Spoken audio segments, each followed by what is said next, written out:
लोगों से व विशेषकर बहुजन समाज के सभी वर्गों से अर्थात दलितों, आदिवासियों, अति पिछड़े वर्गों, मुस्लिम व अन्य धार्मिक अल्पसंख्यक समाज के लोगों से ये कहना चाहूंगी कि वे अपनी रोटी रोजी व रोजगार आदि के लिए तथा मान सम्मान एवं स्वाभिमान की जिंदगी बसर करने व अपनी वर्तमान एवं आगे आने वाली पीढ़ी की बेहतरी के लिए भी अपने संतों, गुरुओं व महापुरुषों में भी खासकर महात्मा ज्योतिबा फूले, श्री छत्रपति शाहू जी महाराज, श्री नारायण गुरु,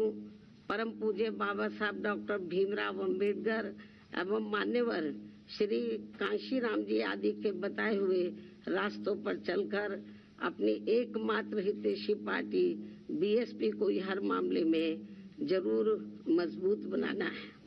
तथा जिनके हित व कल्याण के लिए मैंने अपनी पूरी जिंदगी भी समर्पित की है। साथ ही केंद्र व राज्यों की भी सत्ता खुद अपने हाथों में लेकर बाबा साहब डॉक्टर भीमराव अंबेडकर द्वारा निर्मित संविधान में दिए गए संवैधानिक कानूनी अधिकारों का भी सही से पूरा लाभ लें, तभी फिर वास्तव में इन वर्गों के लोग अपनी खुशहाल जिंदगी व्यतीत कर सकते हैं। और ये सब हमने उत्तर प्रदेश में अपनी सरकार के समय में काफी कुछ करके भी दिखाया है, जबकि कांग्रेस, बीजेपी व इनकी सभी सहयोगी पार्टियां भी जिनकी सोच, सिद्धांत एवं कार्यशैली पूर्ण रूप से जातिवादी, पूंजीवादी, संकीर्ण, सांप्रदायिक व सामंतवादी भी है, ऐसी ये पार्टियां सत्ता में बने रहकर इनको कभी भी अपने पैरों पर खड़े होते हुए देखना नहीं चाहती हैं। ऐसे में फिर इन सभी विरोधी पार्टियों की सरकारों के चलते इनका सही से पूरा विकास व उत्थान आदि नहीं हो सकता है। इतना ही नहीं बल्कि देश में SC, ST व OBC वर्गों के लोगों को सरकारी नौकरियों एवं अन्य और क्षेत्रों में भी आरक्षण दिए जाने की संविधान में जो व्यवस्था की गई है, तो उनका भी अब इन विरोधी पार्टियों की रही सरकारों में इन्हें पूरा लाभ नहीं मिल पा रहा है तथा अन्य और मामलों में भी इनकी लगभग यही खराब व दयनीय स्थिति बनी हुई है। इसलिए इन सब बातों को ध्यान में रखकर देश में गरीबों, मजदूरों, बेरोजगारों तथा बहुजन समाज के सभी वर्गों के लोगों को बीएसपी से जुड़ना तथा इन्हें फिर सत्ता तक पहुंचना बहुत जरूरी है। किंतु इन्हें यहाँ ये बात भी जरूर ध्यान में रखकर चलना होगा कि ये लोग अपने इस मकसद में कामयाब ना हो सके तो उसके लिए यहाँ सभी विरोधी पार्टियां अंदर अंदर एक होकर व किस्म किस्म के साम, दाम, दंड भेद आदि अनेकों हथकंडे इस्तेमाल करके इन्हें हमेशा सत्ता से दूर बनाए रखना चाहती हैं, जिनसे इन्हें हर स्तर पर सावधान रहना होगा तथा गुमराह भी नहीं होना है। और इस मामले में ताजा उदाहरण ये है कि अभी हाल ही में विपक्ष के इंडिया गठबंधन को लेकर जिस प्रकार से सपा मुखिया ने एक सोची समझी रणनीति के तहत बीएसपी के लोगों को गुमराह करने के उद्देश्य से कुछ ही घंटों के अंदर बीएसपी प्रमुख के प्रति गिरगिट की तरह अपना रंग बदला है, तो उससे भी पार्टी के लोगों को जरूर सावधान रहना है। इसके साथ ही पिछले महीने पार्टी की ऑल इंडिया की बैठक में आम सहमति से श्री आकाश आनंद को मैंने अपना एकमात्र उत्तराधिकारी घोषित किया था, तो उसके बाद से बीच में अब मीडिया में ये भी फर्जी व गलत खबरें प्रचारित की जा रही हैं कि ऐसा लगता है कि अब बीएसपी प्रमुख जल्दी ही राजनीति से संन्यास लेने वाली है, जिसमें रत्ती भर भी सच्चाई नहीं है, जबकि मेरी जिंदगी का आखिरी सांस भी पार्टी को मजबूत बनाने में ही लगा रहेगा।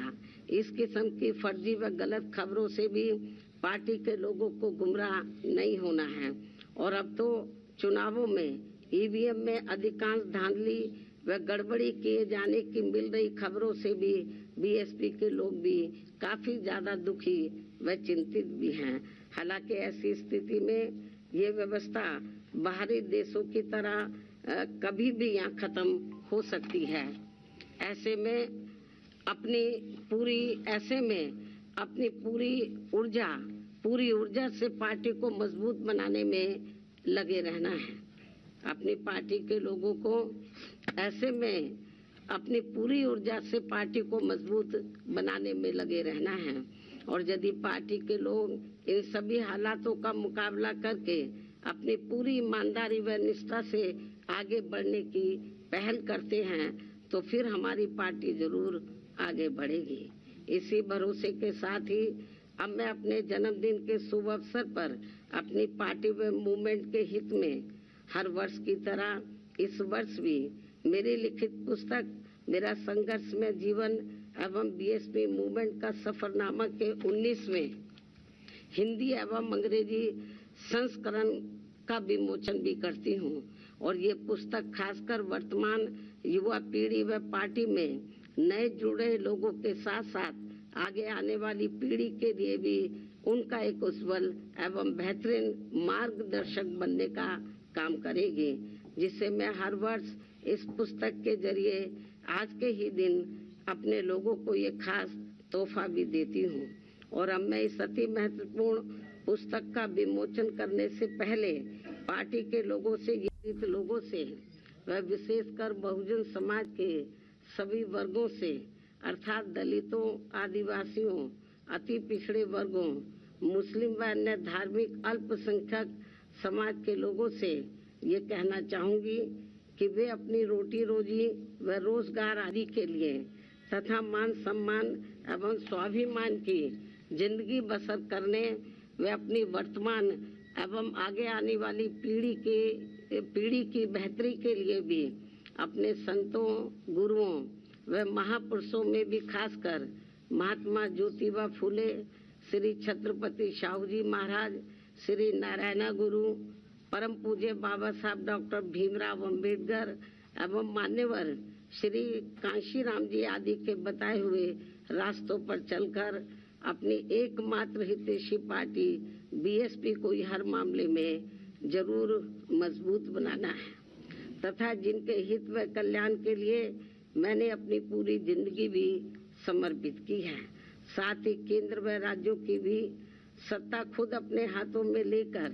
बाबा साहब डॉक्टर भीमराव अंबेडकर द्वारा निर्मित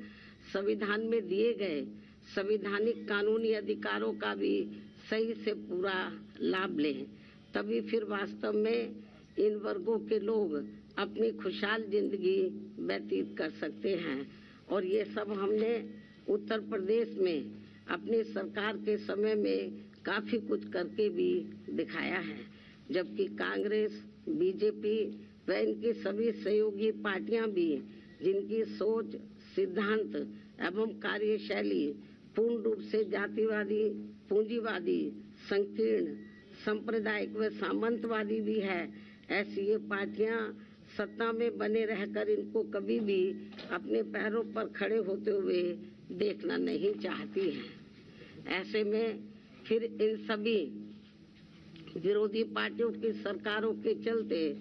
इनका सही से पूरा विकास व उत्थान आदि नहीं हो सकता है। इतना ही नहीं बल्कि देश में SC, ST व OBC वर्गों के लोगों को सरकारी नौकरियों एवं अन्य और क्षेत्रों में भी आरक्षण दिए जाने की संविधान में जो व्यवस्था की गई है,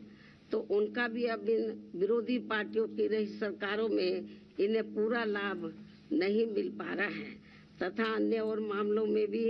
इनकी लगभग यही खराब व दयनीय स्थिति बनी हुई है। इसलिए इन सब बातों को ध्यान में रखकर देश में गरीबों, मजदूरों, बेरोजगारों तथा बहुजन समाज के सभी वर्गों के लोगों को